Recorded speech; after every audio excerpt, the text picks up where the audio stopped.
वालेकुम और welcome back to my channel. तो मेरा नाम है आर्या और मैं अभी हूँ CBSE 10th ग्रेडा। तो थंबनेल तो आप सभी ने पढ़ ही लिया होगा और ये तो आप सबको पता चल ही चुका होगा कि कल मेरा साइंस का प्री बोर्ड एग्जाम है। लेकिन देखो, जब तैयारी कर लेते हो कुछ भी मुश्किल नहीं लगता। तो मेरी भी ऑलमोस्ट तैयारी हो चुकी थी, बस मुझे थोड़ा बहुत रिवाइज करना था। देखो, रिविजन के टाइम्स पे नोट्स पढ़ना, पूरे लेक्चर्स देखना, वन शॉट्स देखना, भाई ये तो मेरे बस की तो नहीं थी। तो मैं क्या करती हूँ ना, मैं PW का जो माइंड मैप सीरीज है जिसमें 30-40 मिनट में पूरा चैप्टर कंप्लीट करा दिया जाता है, मैं उससे वीडियोस देख लेती हूँ। उसके साथ साथ अब देखो, क्वेश्चन प्रैक्टिस तो करनी ही होती है। तो उसके लिए मैंने प्रयास की जो बुक थी वो मैंने खरीद ली थी और इसमें ज़्यादातर मतलब जितने भी एक्सपेक्टेड क्वेश्चंस वगैरह रहते हैं वो सारे हो जाते हैं प्रैक्टिस। इस बुक का जो रिव्यू और अनबॉक्सिंग है वो ऑलरेडी इसके शॉर्ट में अपलोड कर चुकी हूँ अपने चैनल पे। तो अगर आपने अभी तक इसका रिव्यू नहीं देखा है तो आप प्लीज़ जाके उसको देख लेना। जैसा कि आप देख सकते हो, मैंने सबसे पहले उठाया हेरिडिटी चैप्टर। एक तो छोटू सा चैप्टर है, ऊपर से इसके क्वेश्चन तो भाई साहब, मतलब इतने छोटे से चैप्टर में से आप एक्सपेक्ट ही नहीं कर सकते कि ऐसे ऐसे क्वेश्चन इसमें से निकल के आ जाते हैं। तो इसके लिए बहुत ही ज़रूरी था कि इसको अच्छे से पढ़ा जाए, तभी इसमें मार्क्स लाने पॉसिबल है, नहीं तो नहीं हो पाएगा। तो जैसे ही मुझे ये मिला, मैंने फटाफट से हेरिडिटी का ये लिया वर्कशीट और उसको सॉल्व करने बैठ गई। वैसे तो प्रयास के लिए मैंने यहाँ पर अलग से एक नोटबुक भी बना रखी है जिसमें कि मैं सारे सॉल्यूशंस करती हूँ। उसके बाद उसकी जो बुकलेट है सॉल्यूशन वाली, उससे मैं फिर इसको चेक करूँ। तो यहाँ पे जैसे कि आप देख सकते हो, मेरे यहाँ पे पूरा का पूरा सॉल्यूशन हो रखा है। वर्कशीट को भी मैंने उसी में स्टेपल कर दिया है, उसको चेक भी कर लिया है साथ साथ। तो सिर्फ और सिर्फ वर्कशीट्स ही नहीं है, इसमें आपको सॉल्यूशंस भी मिल जाते हैं जिससे कि आप अपने सॉल्यूशंस को मैच करके देख सकते हो। तो ये तो था डे 10 का वर्कशीट जो कि मैंने पहले दिन ही कर लिया। लेकिन अब क्या था कि अब इसको डे वाइज फॉलो करना है, तो डे 1 की वर्कशीट्स तो करनी पड़ेंगी ना।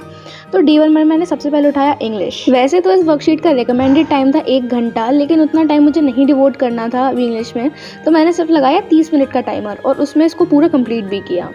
तो वैसे तो आप लोग सोच रहे होंगे कि इतना ज़्यादा छोटा व्लॉग क्यों है आज का, सिर्फ 4 मिनट या 5 मिनट का ही क्यों रखा है। तो देखो, आज का जो वीडियो मैं बहुत ज़्यादा कॉम्पैक्ट रखना चाहती थी और अपनी रियल फीलिंग्स जो कि एग्जाम से एक रात पहले आ सकती है, मैं उनको शेयर करना चाहती थी। पहली चीज़ तो ये रहती है कि आप कितना भी पढ़ लो किसी एग्ज़ाम के लिए, एंड मोमेंट पर हमेशा यही लग रहा होता है कि क्या होगा अगर एग्ज़ाम ज़्यादा टफ ना आ जाए, मार्किंग ज़्यादा टफ ना हो जाए।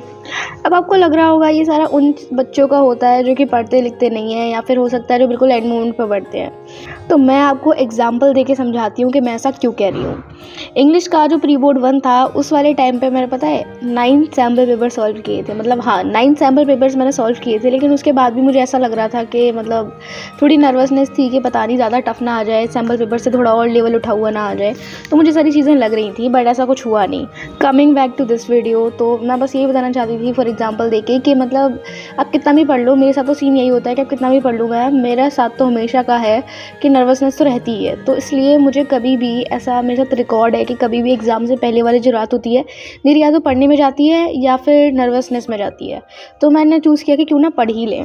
केमिस्ट्री और फिजिक्स के ज़्यादातर जो कॉन्सेप्ट्स वगैरह थे या जो भी टॉपिक्स थे वो मैंने माइंड मैप सीरीज़ थे ऑलरेडी रिवाइज कर लिए थे, तो उसमें ज़्यादा मुझे था नहीं। अब लेकिन ये था ना कि बायो में मुझे थोड़ा सा ज़्यादा वो रहता है, क्योंकि बायो में क्या होता है, मेमोराइजेशन की चीज़ है और type hybrid cross, mono hybrid cross, ये सभी चीज़ों में क्या रहता है ना, थोड़ा ज़्यादा चांसेस होते हैं मार्क्स कटने के। तो इसलिए मेरा था कि क्यों ना इनको थोड़ा तमीज़ से पढ़ लिया जाए दोबारा से, ताकि मुझे एग्ज़ाम में थोड़ा सा प्रॉब्लम ना हो। प्रयास की जो इंग्लिश की वर्कशीट मैं यहाँ पर सॉल्व कर रही हूँ उसको भी मैंने, वैसे तो उसका 1 घंटे का सजेस्टेड टाइम था, लेकिन मैंने इसको सिर्फ और सिर्फ 30 मिनट में कंप्लीट करने का प्लान किया और फाइनली हो भी गया। इतनी ज़्यादा पढ़ाई के बाद एक ब्रेक तो छोटा सा बनता है, तो मैंने बीच में मिडनाइट क्रेविंग मेरी इतनी खतरनाक कि मैं यहाँ पे ब्रेड एंड बटर खाने बैठ गई।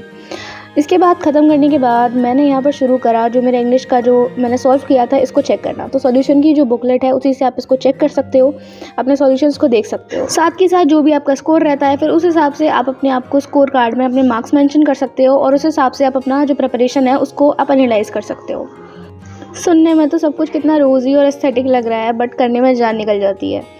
तो बस यही करते करते डे 1 की सारी वर्कशीट सॉल्व करी, हेरिडिटी पढ़ा, यही सब करते करते फाइनली मुझे लगा कि भाई साहब अब तो सो जाना चाहिए, बिकॉज नहीं सोए तो हो गया काम।